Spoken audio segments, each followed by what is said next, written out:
쉬운 성경 1도 사도행전 27장. 우리가 배를 타고 이탈리아로 가기로 결정되자 그들은 황제 부대 소속 율리오라는 백부장에게 바울과 다른 죄수들을 넘겨주었습니다. 우리는 아드라 무테노에서 온 배를 타고 떠났습니다. 그 배는 아시아 지방의 여러 항구를 거쳐가는 배였습니다. 데살로니가 출신의 마케도니아 사람인 아리스다고가 우리와 함께 가게 되었습니다. 이튿날 우리는 시돈에 도착했습니다. 율리오는 바울에게 매우 친절했습니다. 그는 바울이 자유롭게 친구들에게 갈 수 있게 해 주었고 그들이 바울에게 쓸 것을 줄 수 있게 하였습니다. 시돈을 떠나 항해를 계속하려고 했을 때 맞바람이 세차게 불어와 키프로스 섬에 바짝 붙어 항해해야 했습니다. 우리는 길리기아와 밤빌리아 앞바다를 가로질러 항해한 후에 루기아 지방의 무라에 도착했습니다. 그곳에서 로마 군대 백부장은 알렉산드리아를 떠나 이탈리아로 가는 배를 발견하고 우리를 그 배에 태웠습니다. 우리는 며칠 동안 천천히 항해한 끝에 간신히 니도 앞 바다에 이르게 되었습니다. 맞바람이 너무 세차게 불어와 우리가 가려던 항로로 더 이상 나아갈 수 없어서 살몬의 맞은편에 있는 크레타 섬을 끼고 항해하였습니다. 우리는 해안가를 따라 어렵게 항해하여 라세아라는 도시에서 가까운 아름다운 항구라 하는 곳에 도착하였습니다. 시간을 많이 빼앗긴 데다가 이미 금식 기간도 지나 더 이상 항해하는 것이 위험했으므로 바울이 그들에게 충고했습니다. 여러분, 계속해서 항해를 하다가는 큰 어려움을 겪게 될 것이라고 생각합니다. 배와 짐만 손실되는 것이 아니라 우리 목숨까지도 잃게 될 것입니다. 그러나 백부장은 바울의 말을 듣기보다는 선장과 선주의 말을 더 믿었습니다. 그 항구는 겨울을 보내기에는 적당하지 못한 항구였기 때문에 사람들은 대부분 그곳을 떠나 베닉스에 가서 겨울을 보내고 싶어 했습니다. 베닉스는 크레타 섬에 있는 항구 도시인데 남서쪽과 북서쪽을 향해 위치한 곳이었습니다. 마침 남쪽에서 순풍이 불기 시작하자 사람들은 자기들의 계획대로 되리라고 생각했습니다. 그래서 그들은 닻을 올리고 크레타 섬 해안을 따라 항해하기 시작했습니다. 그런데 갑자기 유라굴로라고 부르는 폭풍이 섬 쪽에서 불어왔습니다. 배는 폭풍에 휘말려 바람을 거슬러 조금도 앞으로 나아가지를 못했습니다. 그래서 우리는 앞으로 가려는 노력은 포기하고 바람이 부는 대로 배를 내맡기고 표류하기 시작했습니다. 그러다가 가우다라는 작은 섬의 남쪽 방향으로 떠밀려 갈 때에 우리는 간신히 거룻배를 끌어올릴 수 있었습니다. 선원들은 거룻배를 끌어올린 다음에 밧줄로 동여맸습니다. 그들은 배가 스르디스의 모래톱에 걸릴까 염려하여 돛을 내리고 배를 바람 부는 대로 떠밀려 가게 했습니다. 우리가 폭풍에 너무도 시달리자 이튿날에는 선원들이 짐을 바다에 내던졌습니다. 3일째 되는 날에는 배의 장비마저 내어 던졌습니다. 우리는 며칠째 해도 보지 못했고 별도 보지 못했습니다. 바람은 계속해서 거세게 불어왔습니다. 결국 우리는 살아남을 수 있다는 희망을 모두 포기하고 말았습니다. 사람들이 오랫동안 아무것도 먹지 못하고 있는 가운데 바울이 일어나 그들에게 말했습니다. 여러분, 내가 크레타 섬을 떠나지 말자고 한 말을 들었어야 했습니다. 그랬다면 이런 손해를 입지 않았을 것이고 물건을 잃어버리지도 않았을 것입니다. 하지만 여러분, 이제 제가 권합니다. 용기를 내십시오. 이 배만 잃을 뿐 여러분 중에는 한 사람도 목숨을 잃지 않을 것입니다. 지난밤에 나의 주님이요 내가 섬기는 하나님의 천사가 내 곁에 나타나 이렇게 말해 주었습니다. 바울아, 두려워하지 마라. 너는 반드시 황제 가이사 앞에 서야 한다. 하나님께서 너와 함께 항해하는 모든 사람들의 목숨을 너에게 맡겨주셨다. 그러니 여러분, 용기를 내십시오. 나는 하나님을 믿습니다. 모든 일이 하나님의 천사가 내게 말씀하신 대로 이루어질 것입니다. 우리는 반드시 어떤 섬에 밀려가 닿게 될 것입니다. 14일 되던 밤에 우리는 아드리아 바다에서 표류하였습니다. 한밤중에 선원들은 우리가 어떤 섬에 가까워지고 있음을 느꼈습니다. 그래서 물 깊이를 재어보니 약 40m였고 조금 더 가서 다시 재어보니 이번에는 약 30m였습니다. 우리는 혹시 암초에 걸리지는 않을까 염려가 되어 닷 4개를 물에 던져놓고 날이 밝기를 기다렸습니다. 그런데 선원 몇 사람이 배에서 빠져나갈 속셈으로 배 앞쪽에 닻을 더 내린다는 구실로 거룻배를 물에 내렸습니다. 그러자 바울이 백부장과 군인들에게 이 사람들이 배에 남아있지 않으면 당신들마저 구조되지 못합니다. 라고 말했습니다. 그래서 군인들이 밧줄을 끊어서 거룻배를 떼어 버렸습니다. 날이 밝을 무렵 바울은 모든 사람에게 음식을 먹으라고 권하면서 말했습니다. 지난 14일 동안 여러분은 마음을 졸이며 지금까지 아무것도 먹지 않고 지냈습니다. 하지만 이제는 음식을 드십시오. 그래야 살아남을 수 있습니다. 여러분 중에 그 누구도 머리카락 하나도 잃지 않을 것입니다. 바울은 이 말을 하고서 모든 사람 앞에서 빵을 들어 하나님께 감사 기도를 드리고 빵을 떼어 먹기 시작했습니다. 그러자 사람들도 용기를 얻어 음식을 먹었습니다. 배 안에 있던 사람들은 모두 276명이었습니다. 사람들은 음식을 배불리 먹고 나서 식량을 바다에 던져 배를 가볍게 했습니다. 날이 밝았습니다.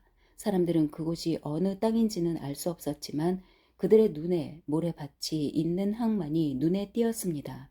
그래서 그들은 어떻게 해서든지 배를 모래밭에 대기로 작정하였습니다.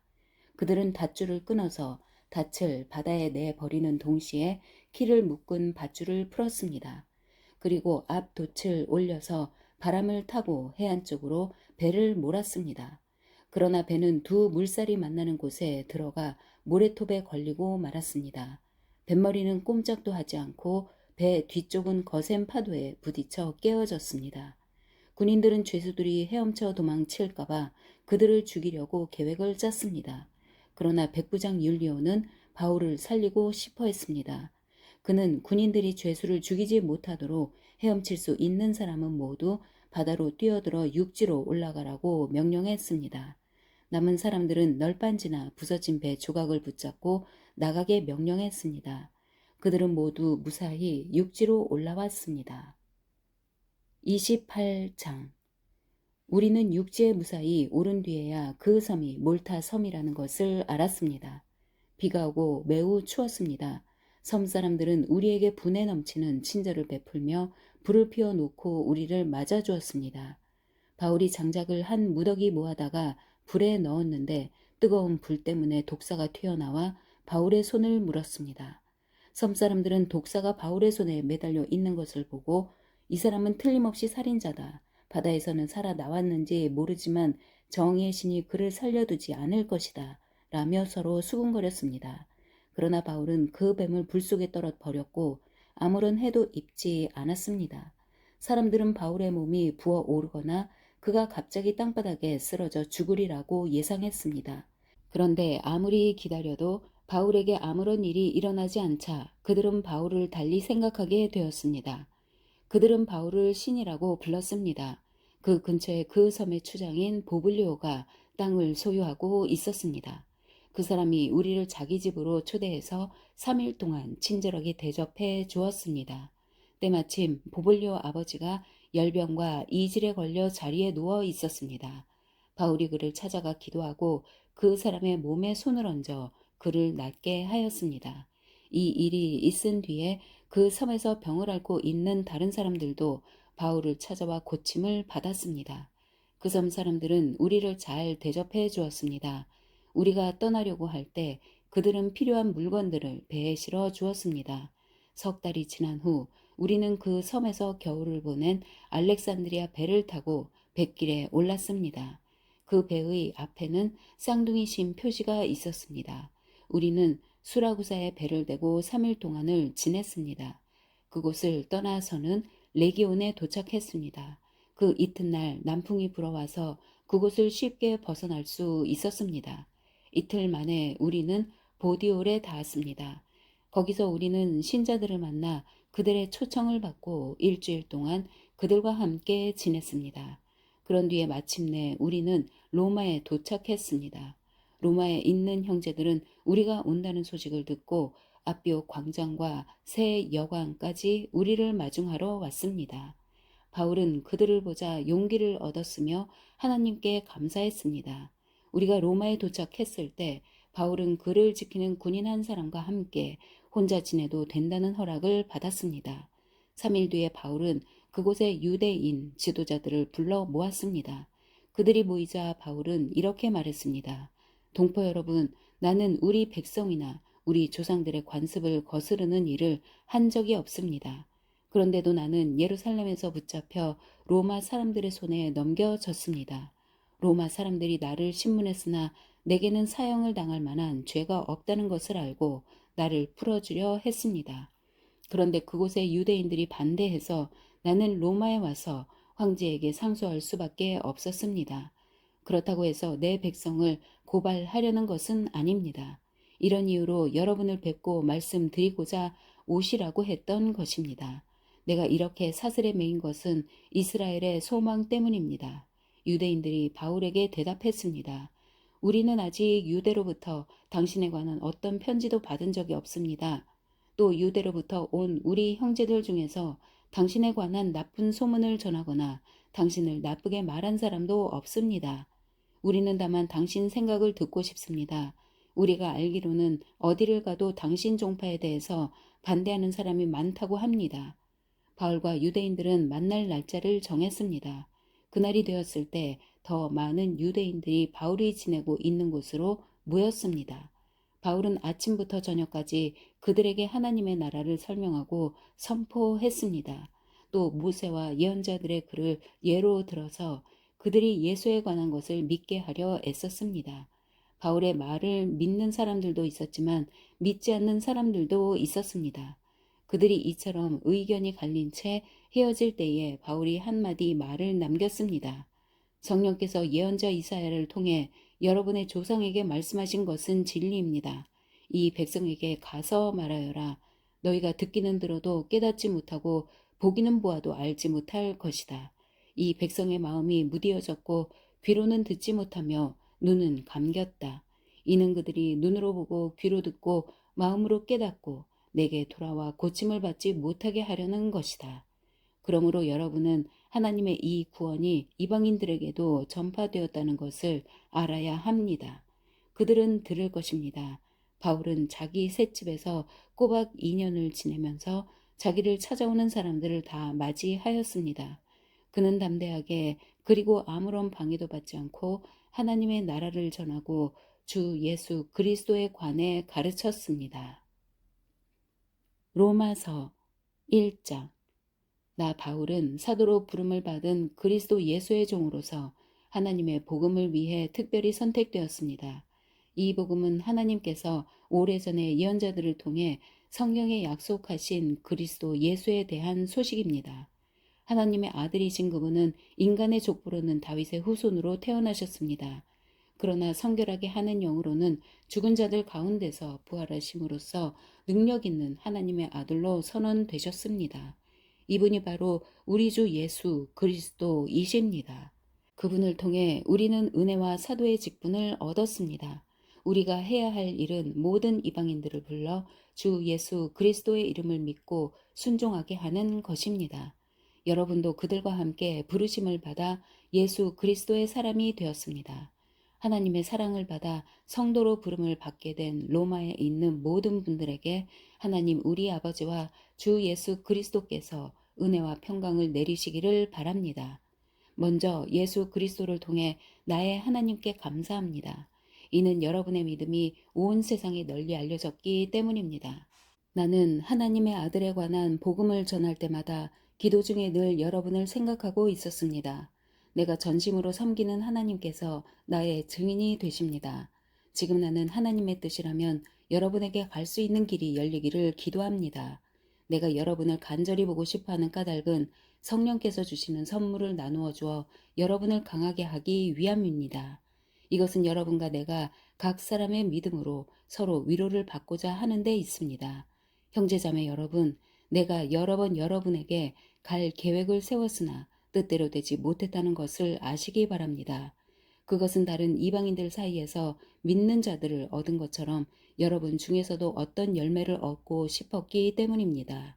나는 그리스인이든지 미개인이든지 지식인이든지 문맹인이든지 가리지 않고 어느 누구에게나 복음을 전할 책임이 있습니다. 그래서 로마에 있는 여러분에게도 복음을 전하기를 간절히 바라는 것입니다. 나는 복음을 부끄러워하지 않습니다. 그것은 이 복음이 유대인으로부터 시작해서 이방인들에게 이르기까지 모든 믿는 사람을 구원에 이르게 하는 하나님의 능력이기 때문입니다. 하나님께서 주시는 의가 복음에 계시되어 있습니다. 성경에 의인은 믿음으로 인하여 살 것이다 라고 기록되어 있듯이 하나님께로부터 오는 의는 처음부터 끝까지 믿음으로 얻을 수 있는 것입니다. 하나님의 진노가 하늘로부터 나타나서 불의한 행동으로 진리를 거스르는 사람들이 행한 모든 경건치 않은 것과 불의를 치십니다. 하나님께서는 사람들에게 하나님을 알 수 있게 하셨으므로 사람들 속에 하나님을 알 만한 것이 있다는 것은 분명합니다.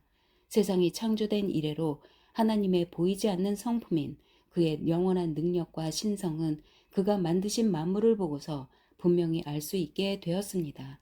그러므로 사람들은 핑계를 댈 수 없습니다. 사람들은 하나님을 알면서도 하나님께 영광을 돌리지도 않았고 하나님께 감사하지도 않았습니다. 오히려 사람들은 헛된 것을 생각했으며 그들의 어리석은 마음은 어둠으로 가득 찼습니다. 사람들은 자기들이 지혜롭다고 생각하지만 사실은 어리석습니다. 또 사람들은 불멸의 하나님의 영광을 죽을 수밖에 없는 인간이나 새나 짐승 또는 뱀과 같은 모양으로 바꾸어 버렸습니다. 그래서 하나님께서는 사람들이 원하는 대로 죄악된 행동을 하도록 내버려 두셨습니다. 사람들은 이제 가지각색의 더러운 죄를 지어 자기들끼리 부끄러운 짓을 행하여 몸을 더럽혔습니다. 사람들은 하나님의 진리를 거짓으로 바꾸었습니다. 창조주 되신 하나님보다 지음받은 피조물들을 더 예배하고 섬겼습니다. 하나님은 영원히 찬송을 받으실 분입니다. 아멘. 이런 이유로 하나님은 사람들을 부끄러운 욕망의 노예로 살게 내버려 두셨습니다. 여자들은 남자들과의 자연스러운 성관계를 여자와 성관계를 갖는 것으로 바꾸었습니다. 이와 똑같이 남자들도 여자들과 행하는 자연스러운 성관계를 버리고 남자들끼리 정욕에 불타 남자가 남자와 부끄러운 짓을 했습니다. 그래서 스스로 그 잘못에 합당한 벌을 받았습니다. 사람들이 하나님을 아는 것을 하찮게 여겼으므로 하나님께서는 사람들이 타락한 생각에 빠지게 하시고 사람들이 해서는 안 될 일들을 하게 내버려 두셨습니다. 그들은 온갖 불의와 악행과 탐욕과 악독으로 가득 찬 사람들입니다. 또한 시기와 살인과 다툼과 속임과 저기로 가득 찼으며 남에 대해 말하기를 좋아하고 남들을 비방하고 하나님을 미워하며 거만하고 건방지며 뽐내기를 잘합니다. 그들은 악한 일을 계획하고 부모님께 순종하지 않습니다. 그들은 양심도 없으며 약속을 지키지 않으며 친절하지도 않고 동정심도 없습니다. 사람들은 그런 일을 행하는 사람은 죽어 마땅하다는 하나님의 의로우신 법을 알면서도 자신들만 그런 악한 행동을 계속하는 것이 아니라 그런 행동을 저지르는 다른 사람들까지 잘한다고 두둔합니다. 2장. 그러므로 다른 사람을 판단하는 사람도 변명할 수 없게 되었습니다. 다른 사람을 판단하는 사람은 자신도 똑같은 행동을 하고 있으므로 자기 자신을 판단하는 셈입니다. 이런 일을 행하는 사람들에게 하나님께서 의로운 심판을 내리시리라는 것을 우리는 알고 있습니다. 악한 일을 행하는 사람들을 판단하면서 실은 자신도 똑같은 일을 하고 있는 사람에게 한마디 하겠습니다. 그대가 혹시라도 하나님의 심판을 피할 수 있다고 생각합니까? 그렇지 않다면 하나님의 자비로우심이 여러분을 회개로 이끄신다는 것을 깨닫지 못하고 그분의 자비로우심과 넓으신 아량과 오래 참으심의 풍성함을 멸시하는 것입니까? 어리석게도 이런 사람은 완고하고 회개하지 않으므로 말미암아 하나님의 의로우신 심판이 나타나는 날에 받을 진노를 스스로 쌓고 있습니다. 하나님께서는 각 사람이 행한 그대로 갚아주실 것입니다. 인내로서 선한 일을 행하며 영광과 존귀와 영원한 것을 구하는 사람들에게는 하나님께서 영생을 주실 것입니다. 그러나 이기적인 욕심만 가득하여 진리를 거스르고 옳지 않은 것을 따르는 사람에게는 하나님께서 진노와 화를 내리실 것입니다. 악한 일을 행하는 모든 사람에게 환난과 고통이 있을 것입니다. 유대인으로부터 시작해서 이방인들에 이르기까지 그러할 것입니다. 그러나 선한 일을 행하는 모든 사람에게는 영광과 존귀와 평강이 있을 것입니다. 유대인으로부터 시작해서 이방인들에 이르기까지 그러할 것입니다. 그것은 하나님께서 모든 사람을 차별하지 않으시기 때문입니다. 율법을 모르는 사람들이 죄를 지으면 율법과 상관없이 망할 것이요, 율법을 아는 사람들이 죄를 지으면 율법에 따라 심판을 받을 것입니다.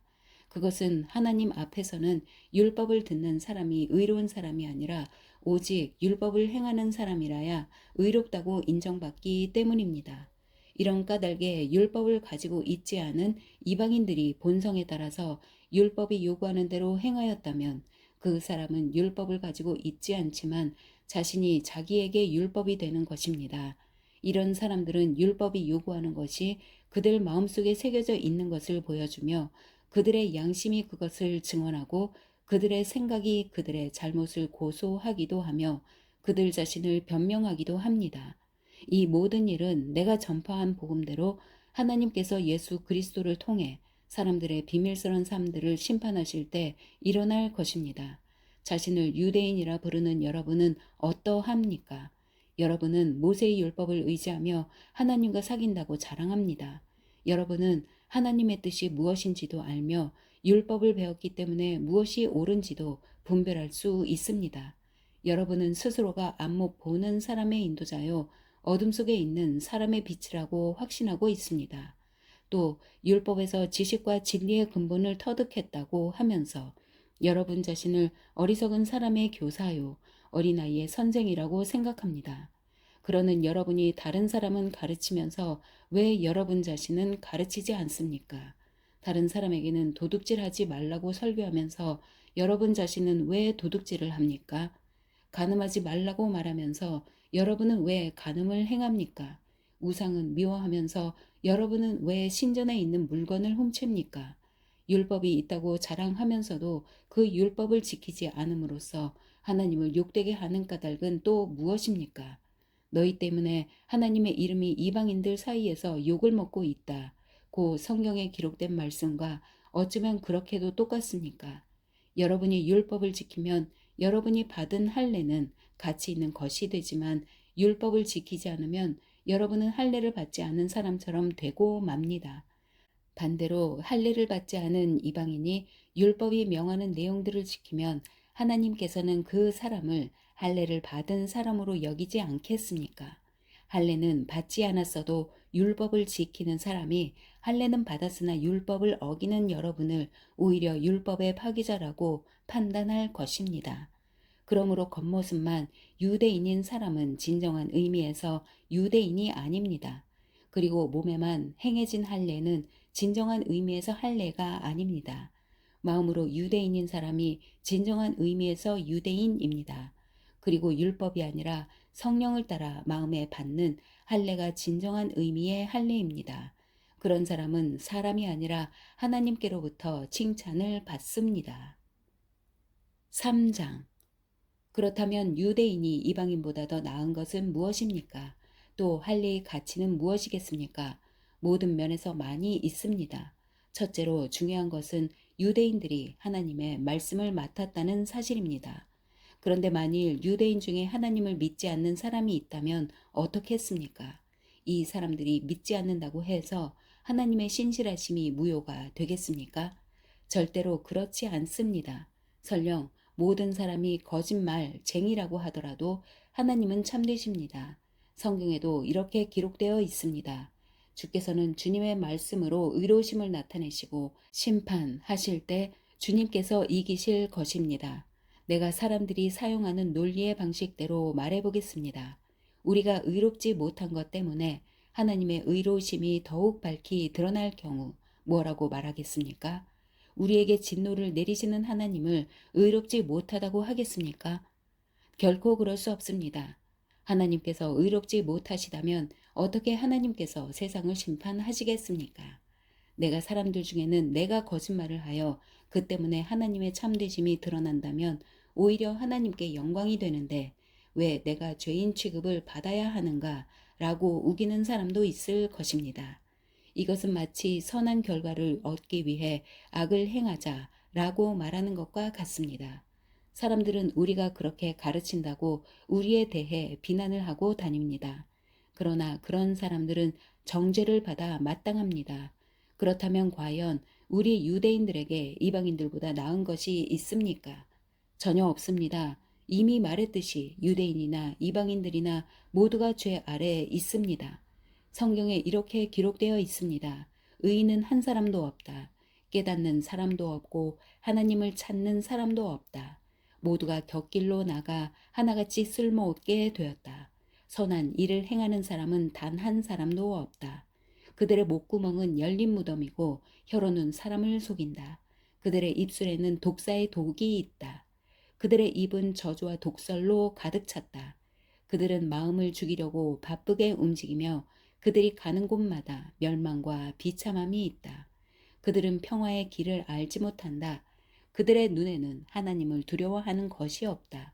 우리가 알기로는 율법에 기록된 내용은 그 무엇이 되었든 율법 아래 사는 사람들에게 말하는 것입니다. 그래서 누구든지 변명할 말이 없게 되고 온 세상은 하나님의 심판 아래 있게 됩니다. 그러므로 율법을 지키는 것으로 하나님 앞에서 의롭다고 인정받을 사람은 아무도 없습니다. 왜냐하면 율법은 우리가 죄인이라는 사실을 알게 해주기 때문입니다. 그러나 이제는 율법 없이도 하나님께로부터 오는 의가 나타났습니다. 이것은 율법과 예언자들도 증언한 것입니다. 하나님께로부터 오는 의는 예수 그리스도를 믿는 믿음을 통해 옵니다. 이 의는 믿는 사람이라면 누구에게나 주어지는 것이며 사람을 차별하지 않습니다. 모든 사람이 죄를 지어 하나님의 영광에 이를 수 없게 되었습니다.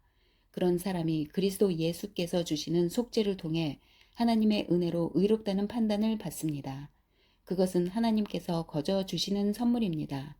하나님께서 예수님을 화목 제물로 내어주셨으며 누구든지 예수님의 피를 믿음으로 죄를 용서받게 됩니다.